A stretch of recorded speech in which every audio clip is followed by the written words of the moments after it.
আসসালামু আলাইকুম ওয়া রাহমাতুল্লাহ। প্রিয় দর্শক, নিশ্চয়ই আপনারা সবাই ভালো আছেন। আজকে একটি গুরুত্বপূর্ণ বিষয় নিয়ে আমি আপনাদের সাথে কথা বলতে চাই।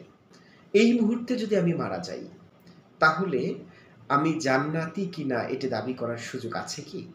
অথবা এখন থেকে ১০ মিনিট পরে যদি আমি মারা যাই, তাহলে পরকালে আমি কি নিজেকে জান্নাতি ব্যক্তি দাবি করতে পারবো কিনা? আল্লাহ রাসূল সাল্লাল্লাহু আলাইহি ওয়াসাল্লাম একদিন সাহাবীদেরকে উদ্দেশ্য করে বললেন, মুনাফিকের আলামত হচ্ছে ৩ টা। ১, কথা বললে মিথ্যা বলে। ২, ওয়াদা ভঙ্গ করে। ৩, আমানতের খেয়ানত করে।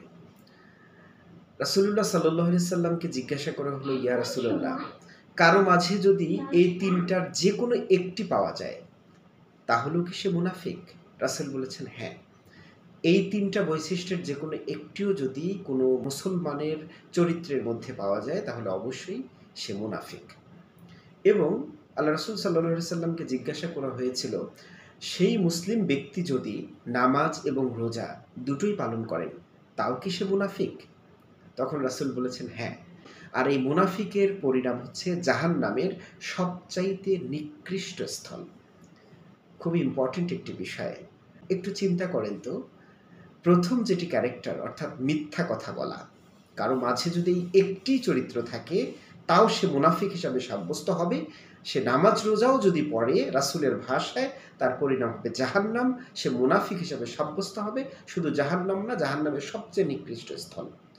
তার মানে আমি আপনি আজকেই যদি মারা যাই, বলুন তো আমি নিজেকে কি জান্নাতি ভাবতে পারবো? আমি জন্মের পর থেকে বা বুঝজ্ঞান হওয়ার পর থেকে আজ পর্যন্ত কত যে মিথ্যা কথা বলেছি আমরা, একটু বিশ্লেষণ করেন তো। আজকেই যে কয়টা মিথ্যে কথা বলেছেন, একটু চিন্তা করে দেখেন তো।